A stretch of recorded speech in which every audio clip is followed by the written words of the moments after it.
Boa noite, bem-vindos ao Data Vénia. Neste programa temos como convidado Nuno Araújo. Nuno Miguel da Costa Araújo é licenciado em Engenharia Mecânica. Dentro do seu percurso profissional, diversificado e extenso, quer no setor privado e no público, destaca-se presidente do Conselho de Administração da Fundação para a Divulgação das Tecnologias de Informação.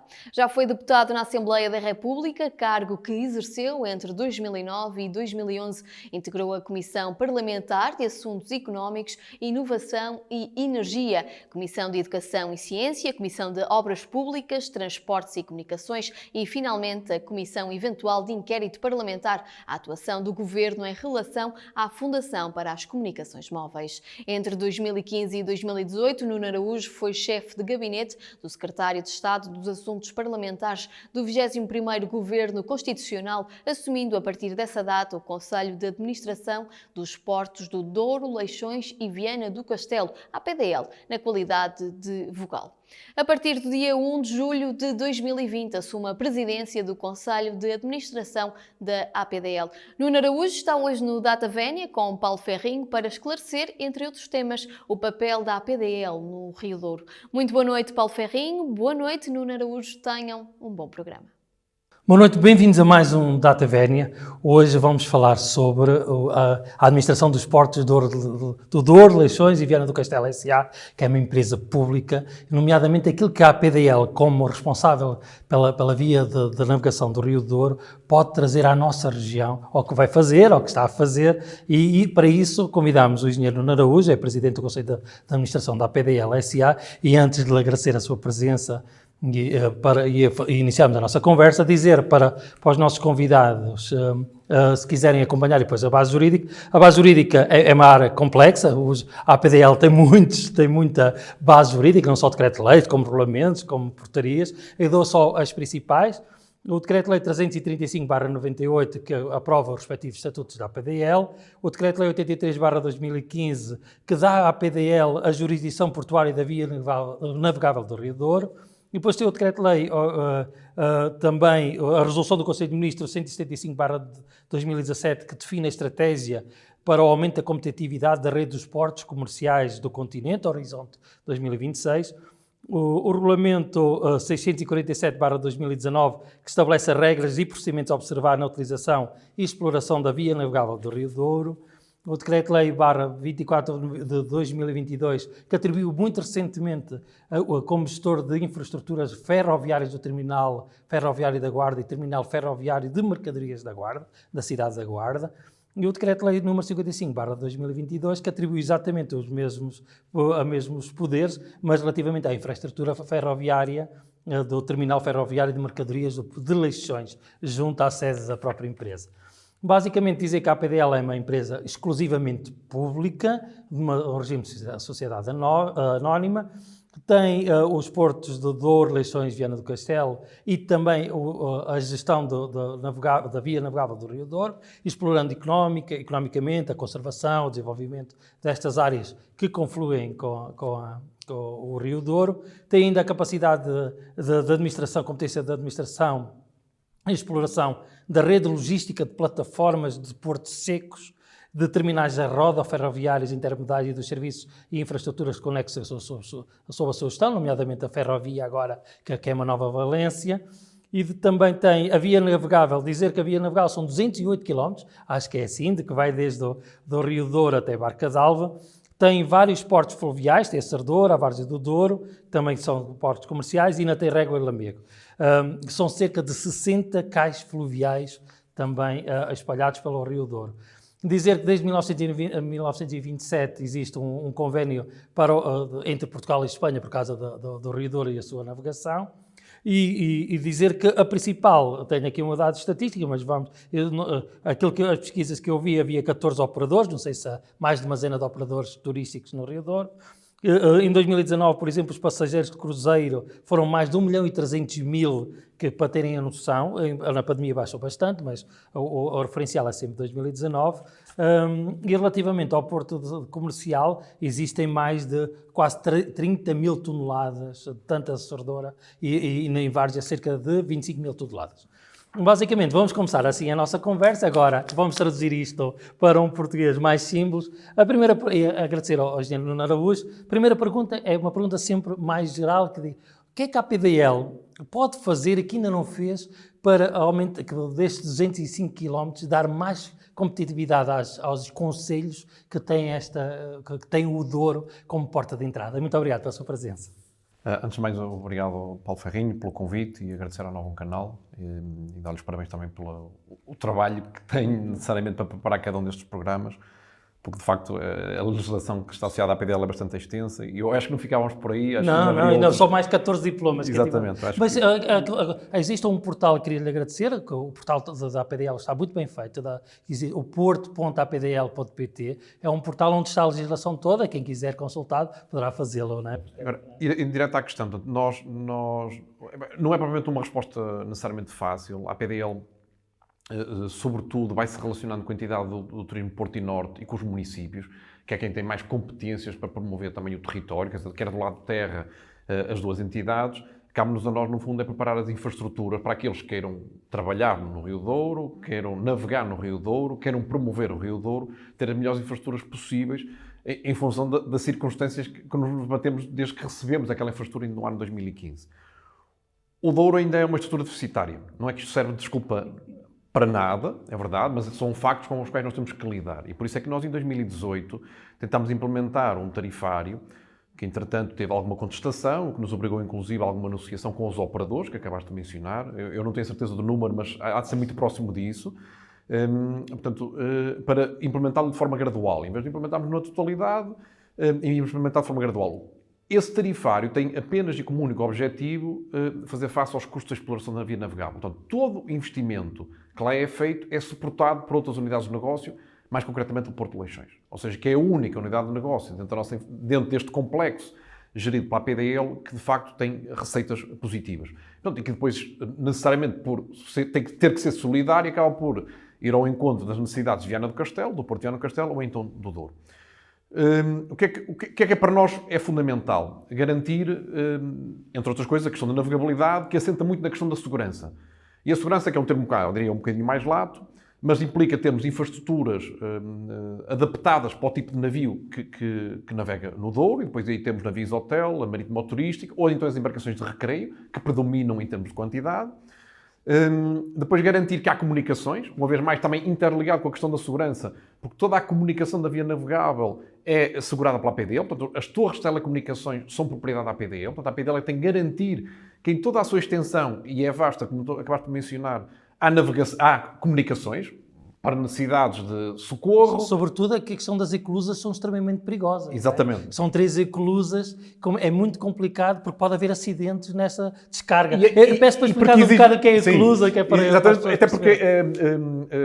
até por causa das eclusas é que necessariamente tem que haver mesmo comunicações. Porque o momento da eclusa é o momento em que tem que haver uma comunicação com a APDL, apesar de haver um pré-agendamento, mas há necessidade, quando a embarcação se aproxima ou fica no cais de espera, a aguardar pela janela para descer na eclusa, que são 5, portanto, elas são, e elas, como tu dizes, elas já são relativamente obsoletas, são muito curtas. No qual a EDP tem feito um conjunto de investimentos para garantir mais segurança para a eventualidade de acontecer alguma coisa, e já aconteceu, portanto, já aconteceu incidentes, felizmente nada de muito grave, mas já aconteceram alguns incidentes, e por isso é que a APDL tem vindo a trabalhar com a EDP, no sentido de melhorar as infraestruturas. Nós já apresentámos por 2 vezes 2 candidaturas à Comissão Europeia. O programa chama-se Douro Inland Waterway.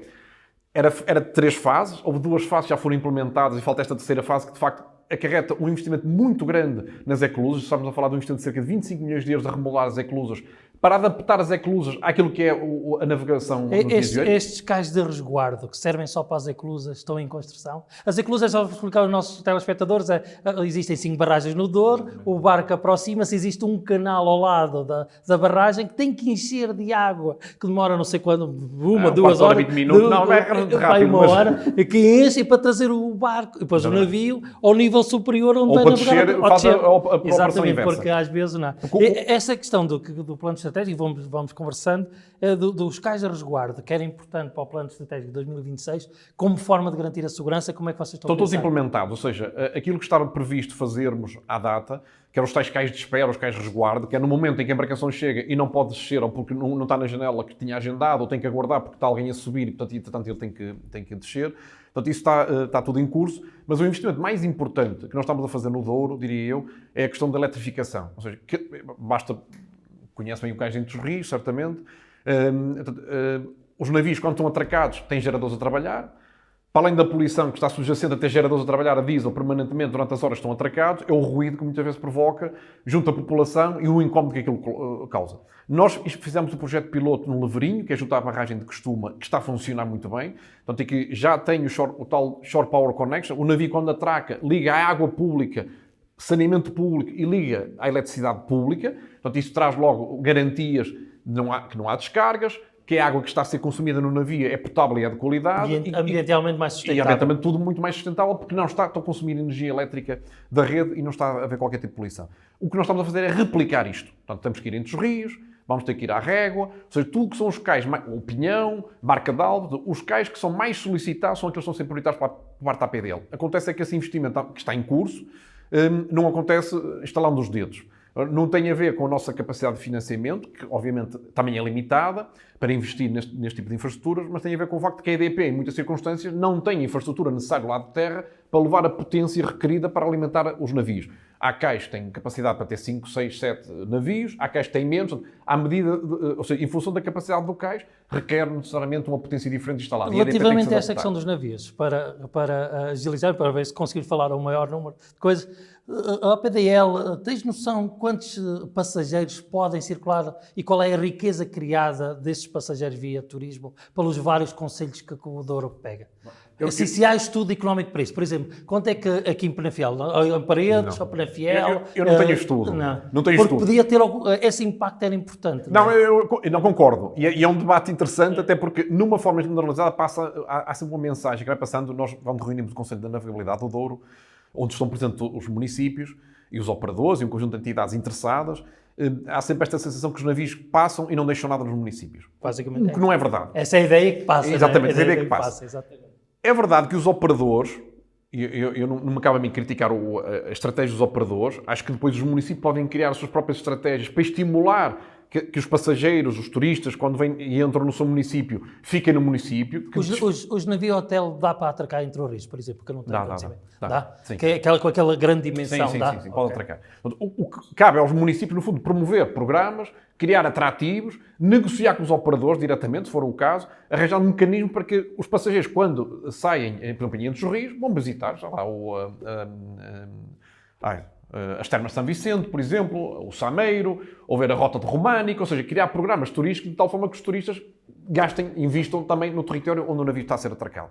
Mas isso é mesmo uma função muito da entidade de turismo Porto e Norte. Não há impactos, então, não. desta atividade Mas turística? há um impacto que nós sabemos que aconteceu com a pandemia. Ou seja, quando os municípios diziam eles não deixam nada aqui acontece, não é verdade, porque há muitos serviços e empresas, micro e pequenas empresas, que estavam associadas a este tipo de negócio, seja transportes, ou porque depois alugam embarcações, ou porque alugam bicicleta, e que fecharam durante a pandemia.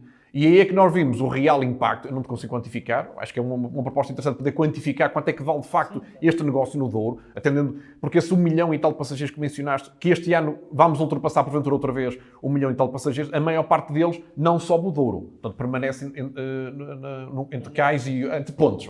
A maior parte dos passageiros entre pontos. Do Rio Douro há estimativas de quantos sobem, de facto? No ano de 2019, 400 mil, cerca de 400 mil passageiros que subiram o Douro. Depois há o navio hotel, que é uma semana, pode ficar uma semana e depois pode descer no comboio turístico, ou há aqueles que só fazem um dia, porque é possível subir o Douro até à Régua, por exemplo, num dia, perfeitamente. Portanto, e esses, obviamente, têm uma riqueza diferente e têm um preço completamente diferente, naturalmente, também. Bom, mas o que nós notamos foi que havia um conjunto de empresas que estavam associadas a este setor de atividade e que acabaram por fechar no decorrer da pandemia, porque este setor parou. Nós tivemos, inclusive, que auxiliar estas empresas num determinado momento, assim como auxiliámos um conjunto de outras empresas associadas à restauração ou às praias, porque nós geríamos à data também esse tipo de equipamentos, que hoje já não temos.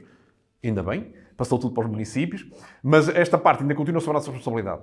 Bom, mas não sei dizer o número em concreto, não tenho o número sequer que pudesse adiantar aqui, mas sei que isto tem algum impacto, e o impacto é realmente significativo, até porque quando nós reunimos com os municípios cada vez querem ter mais navios, inclusive surgiu uma proposta que é polémica, e por isso é que eu queria também aproveitar para introduzir aqui, que é criar a taxa turística. Houve municípios, inclusive...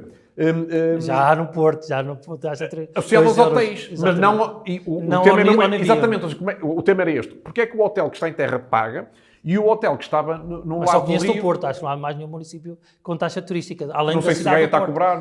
Não está a cobrar 2 euros, acho. Pronto, mas no Rio não se cobra. Okay. E o tema era este, a entidade do Turismo Porto e Norte, e nós estamos a tentar convencer os municípios aqui a ser a APDL a cobrar essa verba, porque somos os únicos que podem cobrar, porque as infraestruturas são nossas, nós é que temos a competência para isso, e depois pegar nesse montante associado a esses passageiros e entregar à entidade do Turismo Porto e Norte para eles poderem promover o território. E depois criar programas em municípios que de facto não têm uma atratividade. Por diversas circunstâncias, e a entidade do Turismo Porto e Norte poder ajudar a criar os tais focos de interesse para que os passageiros, os turistas, possam lá também permanecer, ficar lá, investir lá. Territórios de baixa densidade, como de Sinfãs, por exemplo, sim, que tem mais dificuldade no interior. À medida que vais subindo, ainda mais, exatamente, a montanha ainda é pior. Pronto, porque nós temos Régua, Pinhão, que são os locais mais visitados, depois temos Barca d'Alva, e depois há um conjunto de outras infraestruturas que, normalmente as embarcações não param tanto, não permanecem no território, e obviamente os municípios veem, no fim, os navios a passar, e não veem a riqueza, no fundo, e o retorno a ficam apenas com a pegada mais negativa desta atividade. Isto é a relação turística. Como há um escritor francês que estuda estas coisas, que diz que os rios são estradas que andam, formam sistemas que se tornam muitas vezes a rede de vias de comunicação terrestre, e assim entra num complexo social e económico básico da história. Portanto, que é um escritor que fala sobre estas coisas da navegação dos rios. Eu queria te perguntar assim, essa é a parte turística, e a parte da comercial, industrial. Introduzindo esta questão do aumento de competências da ferrovia, insere-se aqui nesta capacidade de atratividade da APDL para dar condições para fixar empresas nas margens do rio? É essa a questão? Ou é só uma questão logística? Duas coisas distintas, eu vou tentar explicar, a ver se me consigo fazer entender. Bom, no fundo, o Douro tem pouco, a carga no Douro tem pouco significado. Há pouco mencionavas, esse número falava 50 mil toneladas, cerca de 50 mil toneladas, já é um número realmente antigo, eu acho que atualmente, não sei, este ano anda lá à volta das 16 mil.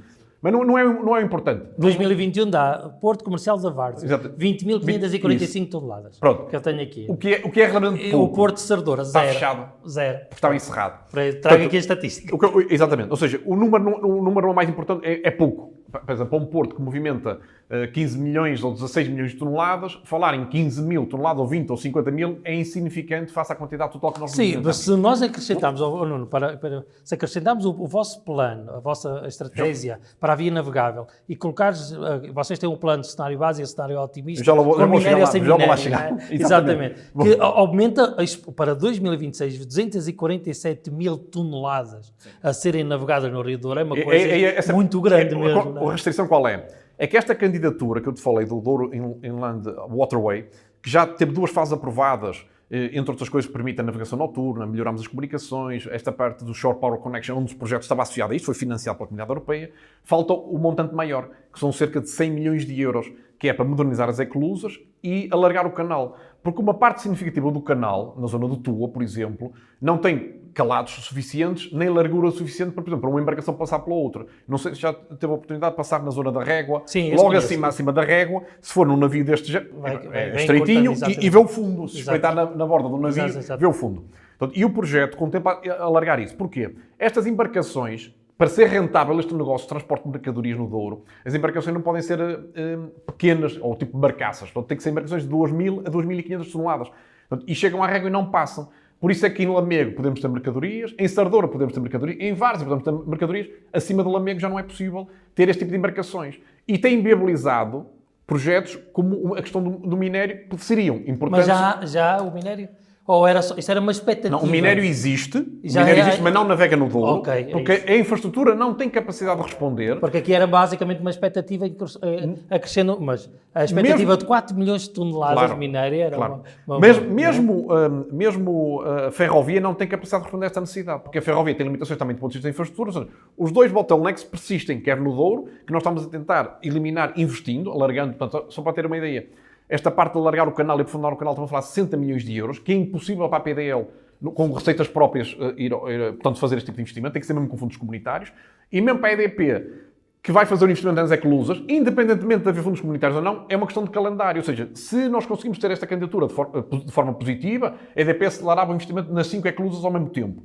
Não tendo este investimento, vai ter que fazer de forma gradual e investindo mais devagar. Mas a pressão da ferrovia, que agora com esta nova competência não vai aumentar ainda a obrigação desse investimento? Mas a ferrovia para nós tem duas razões de existir. Da atratividade de Espanha, já percebi, sim, não é? Então tem duas razões. Uma delas, primeiro, o Porto de Leixões, começa por aqui a história, no fundo é isso, o Porto de Leixões está no meio urbano, nós somos altamente pressionados pela pegada ambiental, ou seja, o impacto da nossa atividade acaba por afetar a qualidade de vida das pessoas que vivem ali. E não importa agora discutir quem é que chegou primeiro, porque isso já não nos leva a lado nenhum. A verdade é que nós temos que conviver. Exatamente, nós temos que conviver com o Porto. E nós, na altura, assinalámos a questão ambiental como a maior ameaça à competitividade do Porto de Leixões.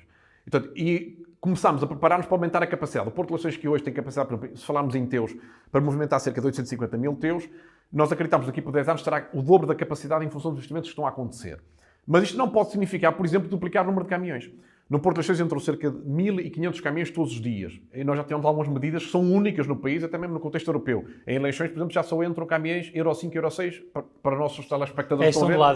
Os menos poluentes. Ou seja, Euro 1, Euro 2, os mais antigos, Euro 3 e Euro 4, estão proibidos de entrar no Porto de Leixões.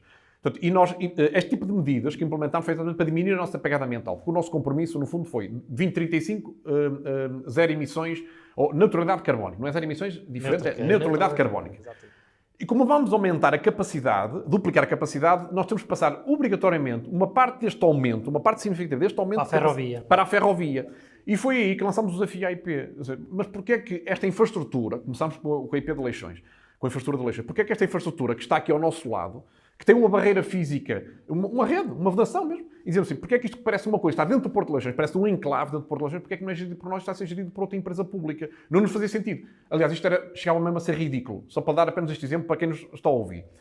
Um contentor que viesse para a via marítima e chegasse ao terminal da IP, ao terminal de Leixões, gerido pela IP, portanto, e podia estar a 100 metros do terminal, porque é do outro lado, ou seja, quem está no terminal ferroviário vê o terminal marítimo.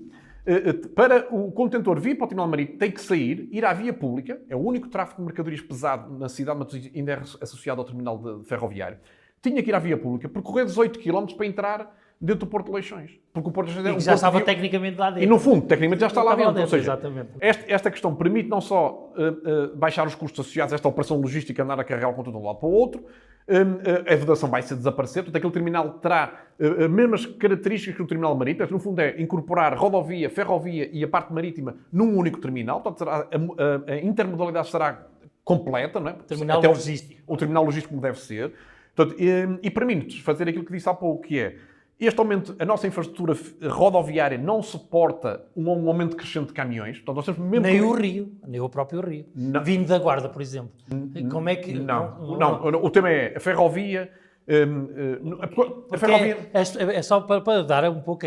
Porque é que se investe... Porque é que a APDL, estando a 250 km da Guarda, vai querer um terminal ferroviário na Guarda para conseguir embarcar equipas no APDL? Em Leixões. O tema é, exatamente. Para nós, porque não chega a ter um terminal... Uma coisa, o que eu quero dizer com isto é... Imagino, eu tenho um terminal que tem o Porto de Leixões tem uma determinada capacidade. Se duplicar a capacidade do Porto de Leixões não significa ter carga. E então, para ter carga, eu tenho que ter ferramentas à minha disposição para ir mais longe, buscar carga a locais onde hoje eu não sou o porto, porventura, mais atrativo. Apesar de hoje o Porto de Leixões movimentar carga da Zona Sul de Madrid, é verdade, mas em pequenas quantidades. Nós temos aquilo zonado, temos uma Zona 1, uma Zona 2, uma Zona 3, que é o nosso Interland. A Zona 3 será a zona onde nós somos já menos competitivos face a outros portos que, entretanto, também estão mais próximos. Exatamente, estão mais próximos. Ou têm infraestruturas logísticos são menores. Exatamente. Ou têm infraestruturas capazes de responder a determinadas necessidades logísticas. Aí os custos são importantíssimos. O nosso objetivo qual é que era? Aproveitando este investimento que o Governo está a fazer em ferrovia e tendo estes terminais, que é criando uma rede, que é Leixões, Guarda e Salamanca, porque o nosso objetivo não é parar na Guarda, é ir até Salamanca, com quem temos já um acordo pré-firmado, e esperamos ser nós a gerir o terminal de Salamanca, o que será, diria, para alguém que nos possa saber, um bocadinho inusitado, porque é que uma empresa portuguesa está a fazer a gerir um terminal em Espanha, mas porque o Governo de Salamanca entendeu que, de facto, a infraestrutura portuária que está em melhor condições de responder às necessidades daquela região espanhola é mesmo os portos portugueses. Quando nós decidimos gerir estas infraestruturas, não é só para Leixões, porque para quem pode haver outros portos a ouvir e podiam ficar chateados, de facto nós encaramos como uma nova unidade de negócio, ou seja, isto é para diversificar o negócio à PDL, e depois podemos, se tivermos tempo ainda, falar um pouquinho sobre isso, o que é que estamos a diversificar, mas é diversificar o negócio à PDL, para termos outras fontes de receita, ela vai ter autonomia própria, portanto, o terminal responde para qualquer porto, na Guarda é um hub, o cliente decide, ou o operador logístico, olha, eu quero um condutor em Lisboa ou em Sines, e o condutor irá para Lisboa ou para Sines. A nossa responsabilidade é ter o terminal operacional e capaz de responder a qualquer porto, não é? E àquela região... Uma plataforma logística, basicamente. No fundo, uma plataforma logística. Não é nada. Que, pode ir para o PDL ou não. Exatamente. Pode ir para Leixões ou pode ir para outro porto qualquer. Não há essa obrigatoriedade. E há outros ganhos, porque o terreno, ter um condutor parado em Leixões é mais caro que ter um condutor parado na Guarda ou um condutor parado na Salamanca. Nós só precisamos da carga em Leixões no dia em que o navio chega. Exatamente, ou seja, porque é que Leixões... Qual é os custos de armazenagem, basicamente? Vamos diminuir, para não dar custos, podia ser mais complicado, vou dizer quais são os ganhos para a Guarda. Por exemplo, reduz o custo da logística em 15%. Isto é significativo, dependendo, obviamente, do peso da logística no produto final de uma determinada indústria. O número de contentores são tramitados. Ou seja, e como já há muitas empresas interessadas, têm vindo a estar em contacto connosco, até da zona industrial da Guarda, mas não só, dos municípios daquela região, porque está muito interessante que não é só para servir a Guarda, não é? Todos os municípios que estiverem ali na Coroa limítrofes perto da Guarda estarão naturalmente interessados em usar este Porto Seco. Essa estrada que é impossível, tentar fazer uma estrada fluvial até à Guarda é quase praticamente impossível. Vamos uma coisa, a ferrovia, o nosso foco da ferrovia, porque é onde só o valor acrescentado, nesta fase está na mercadoria, na carga geral, que pode ser desde cereais, animais vivos, a contentores, porque vai até Salamanca, onde depende depois da indústria que está em cada território. A parte fluvial para nós é, sobretudo, turística, e esta parte das mercadorias. Se nós pudermos, e estamos a trabalhar neste momento... Até onde é que as empresas... Vou dizer quais são as atividades que hoje não existem, que podem voltar a existir no Douro, porque se fala, por exemplo, criar um novo cais de mercadorias no Pocinho, que está aqui no plano estratégico. E existe já um plano para se criar o cais, exatamente para dar resposta ao minério. É isso que eu Ou seja, o objetivo era este, nós temos o cais de Sardoura, Várzea, Lamego, podemos ter um no Pocinho, mas, na verdade, o objetivo qual é? Como acontece em toda a Europa, as vias navegáveis têm mercadoria, então nós passamos a ter uma parte significativa das mercadorias, seja materiais de construção, serem utilizados na via navegável, e para isso nós temos que ter uma via navegável mais eficiente e com outro tipo de infraestruturas que hoje não é possível. Por isso é que eu disse há pouco, este bottleneck que existe na zona de Tua é um constrangimento ao desenvolvimento do Douro. E a dificuldade que nós temos tido é convencer a comunidade europeia, porque eles para turistas não financiam, para mercadorias sim, e por isso é que esses números são importantes para nós. Isso não vai ter impacto depois na classificação da Unesco Património Mundial? Não, porque isso é garantido. Está garantido, estará obviamente... Isso é uma das coisas que se fala. Sim, os municípios então nem sequer nos perdoariam. Pois é, por isso, exatamente. Mas também não há investimento nenhum que se faça no Douro sem estudos de impacto ambiental, sem autorização da APA, a Direção-Geral do Património e Cultura. Há um conjunto de entidades vastas que irão sempre pronunciar e que colocarão os constrangimentos necessários à execução de uma obra deste género. Mas há várias mercadorias que interessam. Esta parte de materiais de construção, em vez de estar a ser transportados por caminhão para zonas difíceis até de acesso e muitas circunstâncias, porque não há autoestrada para todo lado, mais algum, portanto, poder utilizar a via navegável, o vinho. Nós gostaríamos muito, e temos tido alguns contactos, que o vinho 23 mil toneladas pudesse voltar à via navegável, que não acontece hoje. Já no passado aconteceu, e depois passámos para a rodovia, porque a rodovia... os custos de contexto passou a ser muito mais competitivo que a questão da via navegável, mas o vinho podia ser uma parte. O minério também para nós era relevante e voltar a insistir na pedra, no granito, que é um ativo até bastante característico da região onde nós estamos, não é? Portanto, que é insuficiente. E por isso é que esta concessão que fizemos agora, e há outra atividade que pode interessar, que é a manutenção e reparação e até mesmo construção naval. Há embarcações que podem ser fabricadas e construídas... Fala-se em construir um cais de reparação novo na Várzea do Douro, Lamego, Régua, Pinhão e Foz de Tua. São este projeto para cais de reparação. Porque as pequenas embarcações turísticas nem têm forma de reparar. Vão para Viana do Castelo, por isso, que é uma sinalização negativa que se faz à PDL, que tem navegação e depois não tem capacidade de reparação. E é verdade, porquê? Porque nós temos que ter infraestruturas no Douro, não é a PDL que vai reparar, a PDL tem que proporcionar a infraestrutura. O contexto, exatamente. Este concurso que lançámos agora, há uma semana atrás, para o Cais de Sardoura novamente, nós vamos concessionar o Cais de Sardoura, a empresa que lá estava abandonou a concessão, então vamos lançar, já permite outro tipo de atividades. Preferencialmente, se lá se puder desenvolver reparação, manutenção deste tipo de embarcações, estas que navegam no Douro, seria importante. Gera atividade económica, emprego, naturalmente, e movimentação de mercadorias. E mais, serve de imã económico, não é? exatamente. Atrai, Porquê? Porque as embarcações que hoje querem fazer manutenção, onde é que vão para Viana? E para mais, essas embarcações nem sequer estão preparadas para navegar no mar. Portanto, têm que esperar por períodos muito específicos para poder navegarem. Saírem na Barra do Douro, porque os calados que essas embarcações usam é de 1 metro e pouco. Para navegar no mar é relativamente complicado. E depois, para regressarem, é mais um período complicado. E por isso também é uma responsabilidade, no fundo diria eu, do Estado, né? Neste caso da APDL, que é o braço armado, de arranjar a forma de captar empresas para investir nestes cais, de forma a podermos ter este tipo de atividade também no Rio Douro. Nuno, estamos praticamente a acabar, uma conversa muito deliciosa, mas só queria umas respostas mais rápidas. Vamos visitar aqui o plano estratégico, está bem? Que é, tem um projeto que é o DIW 2020. É o Douro Inland Waterway, que eu já exatamente, que era falei. aquele que já falaste. Há já a navegação noturna, sim ou não? Já a navegação Pronto, noturna. que é para as Não pessoas... nas bacias todas, mas na já maior a parte já navegação na navegação noturna. O plano do diretor para a necessidade de infraestrutura já está feito, que era um plano para ver todas as infraestruturas necessárias. Sim. Para dar corpo a esta questão. Já está. Pronto. Nós fizemos um levantamento, deixa-me só dizer que isto é importante, nós fizemos um levantamento de todas as necessidades e infraestruturas para o aumento da capacidade do que já existe, inclusive. Foi enviado para todos os municípios, para os municípios pronunciarem sobre aquilo, e a APDL, depois do pronúncio dos municípios, a APDL a seguir envia para as entidades que têm de se pronunciar. Desde a APA, a Capitania, a Direção-Geral de Cultura e de Património. Está em andamento este plano diretor, sim, não é? O que nós vamos fazer é, e depois pode haver investimento do Estado, da APDL, ou poderá haver investimento de empresas privadas, porque pode haver cais, inclusive concessionados. Muito desse aumento da capacidade, por exemplo, no Leverinho, houve uma empresa francesa que queria ter 2 navios no Douro e vai ao nosso plano e diz onde é que eu posso ter navios? E olha, neste local é possível. E ele próprio constrói o cais, ou seja, a infraestrutura de betão é uma nossa. concessão, não é? E depois nós concessionamos o resto. Okay. A questão, construção de novos cais, a Régua, Pinhão, Barca d'Água, como estão? Não estão. Uma coisa. O Pinhão, os cais existem, não é? Sim. Mas isto é até 2026. Por acaso, a perspectiva até 2026. Não estarão prontos. E já digo porquê. Nós temos 2 prioridades. Um é Régua, que é o cais mais visitado no Douro, tirando a Foz, no fundo é isso, e dali vai para toda a região. Então, os turistas não ficam sequer na Régua. E depois temos, e agora está-me a esquecer o nome, ao lado de Pinhão. Régua, Pinhão, Barca d'Água? Não. Está aqui. Ao lado do Pinhão, eu tive esta aqui semana uma fotografia. e estou-me a esquecer, que parece mal, mas... Está aqui, não sei se não sei se esse foi o mapa que eu trouxe de navegação. Se calhar não está aí. Não está aqui o cais, eu já me recordo aqui a nada, não há problema. E temos outro local, onde estamos a desenvolver os projetos ainda. Um deles está mais amadurecido, que é este junto ao Pinhão, e que eu não me estou a lembrar o nome, mas eu já me recordo, que é um município exatamente do outro lado. Lamego, não. Isso é mais para baixo. Não, eu já me recordo. Bom, o tema é, esse projeto é o que está mais amadurecido e o da Régua está a ser desenvolvido.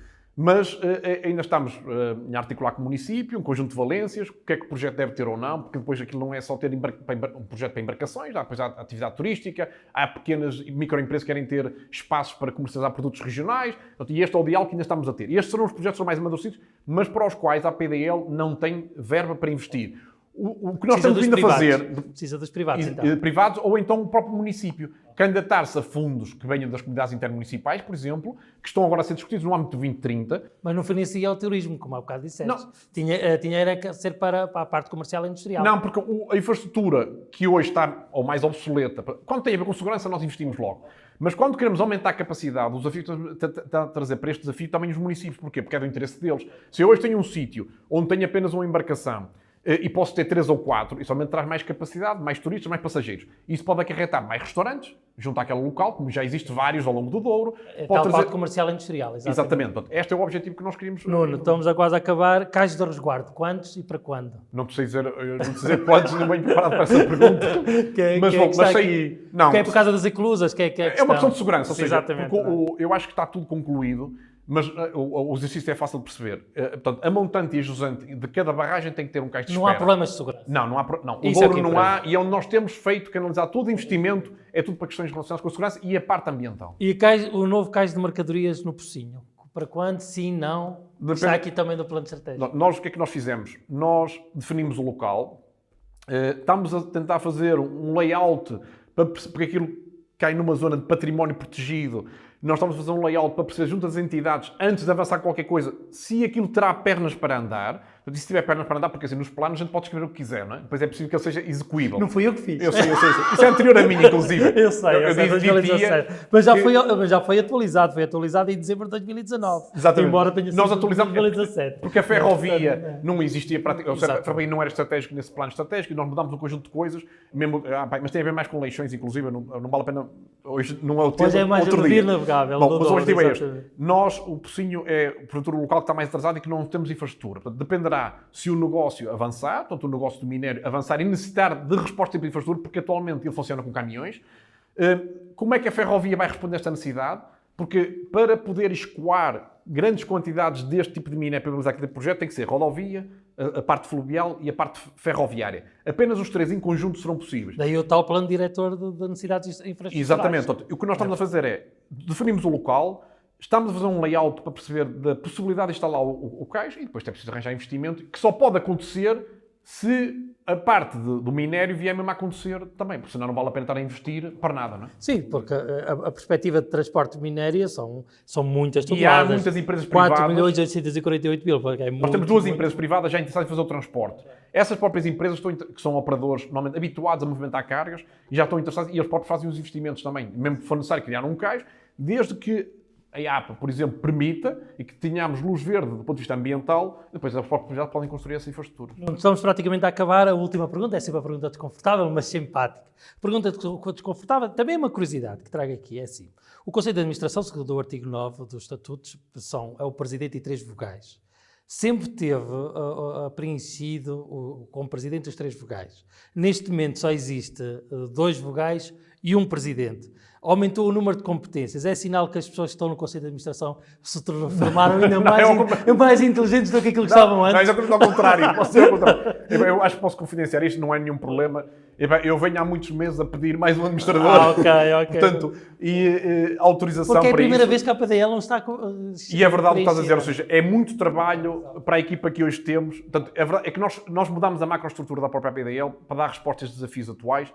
E nós temos pedido ao Governo, e está autorizado, a entrada de mais um administrador. E eu acho que vai acontecer, isto é uma coisa que não tinha falado com ninguém, já estás a saber em primeira mão, e acho que pode acontecer em janeiro deste ano, que o nosso mandato termina em dezembro. Agora são mandatos de 3 anos. Exatamente. Dois, o novo mandato vai se iniciar em janeiro e nessa altura, porventura, haverá uma equipa diferente daquela que existe hoje. É só isto que um eu dizer. minuto antes para dares uma palavra a todos os autarcas e a todos os empresários, no sentido de dizeres que a KPDL é parceiro, na minha opinião, para tentar servir de catalisador de investimento. Um minuto para terminar. Eles sabem, muito rápido. Aliás, porque todos os municípios sabem que a nossa postura tem sido essa.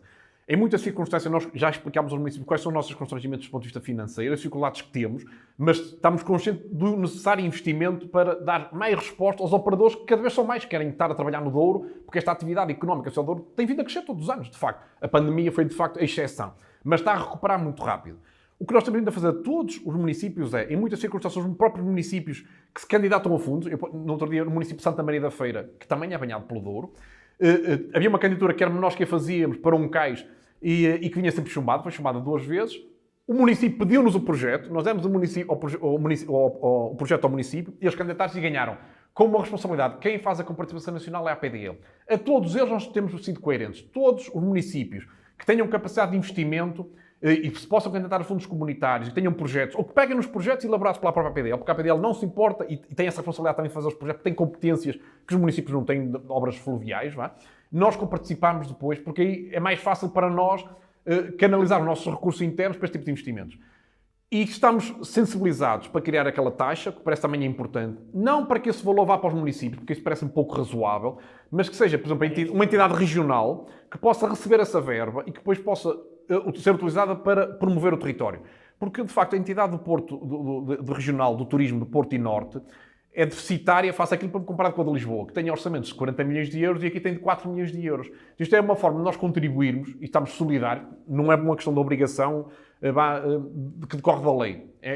Não, isso é uma taxa... Exatamente. É saber que o Embora Douro... aqui seja difícil, porque a taxa tem que ser Tem que ter um imputável. serviço associado. Exatamente. Essa é a parte que está difícil de argumentar. Juridicamente é um Exatamente. bocado difícil de sustentá-la, mas eu não quero Tem que haver um acrescentar serviço muito. associado. Exatamente. Ou seja, se não houver alteração ao nível de serviço ou à qualidade de serviço, não podes aumentar ou criar uma taxa. A taxa é uma contrapartida imediata. Exatamente.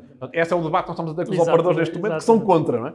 Portanto, mas o nosso objetivo é este, ou seja, é arranjar mais financiamento para ir ao encontro das necessidades dos municípios, melhorar a qualidade das infraestruturas, porque o turista, quando vem, também quer ter qualidade, não é só segurança, mas quer ser recebido, e é a última coisa, mesmo para terminar. Exatamente. E por isso é que ainda esta semana foi notícia, não foi porque o timing não foi escolhido por nós, mas nós temos um projeto para construir o primeiro terminal de passageiros no Douro, um projeto Cisa Vieira, que acabou por cair na notícia esta semana, porque estávamos a fazer um estudo de impacto ambiental e fizemos consulta pública a alguns moradores e eles puseram cá para fora, não estávamos a contar com isso, eu também fui apanhado de surpresa, mas o que é certo é que este objetivo é claro, é dar mais qualidade ao serviço que é prestado no Douro, mais segurança e sermos do ponto de vista ambiental bem mais responsáveis do que aquilo que fomos nos últimos anos. Portanto, estes são os investimentos que nós estamos a fazer para melhorar a qualidade de vida de todos e para trazer mais investimento económico, mais desenvolvimento económico, mais emprego, mais empresas. No fundo, este é o grande objetivo. Muito obrigado, Nuno, pela presença. Foi um gosto, foi uma simpatia. Dizer a todos os telespectadores que voltamos para a semana, excepcionalmente na segunda-feira, porque vai haver um Data Vénia especial com o debate dos candidatos a bastonários da Ordem de Advogados e que nós vamos recebê-lo aqui no Data Vénia, a partir da Casa da Cultura, será em direto, portanto aconselho a todos a ver o último debate dos candidatos a bastonários da Ordem dos Advogados. Muito obrigado, voltamos segunda-feira então. Muito obrigado.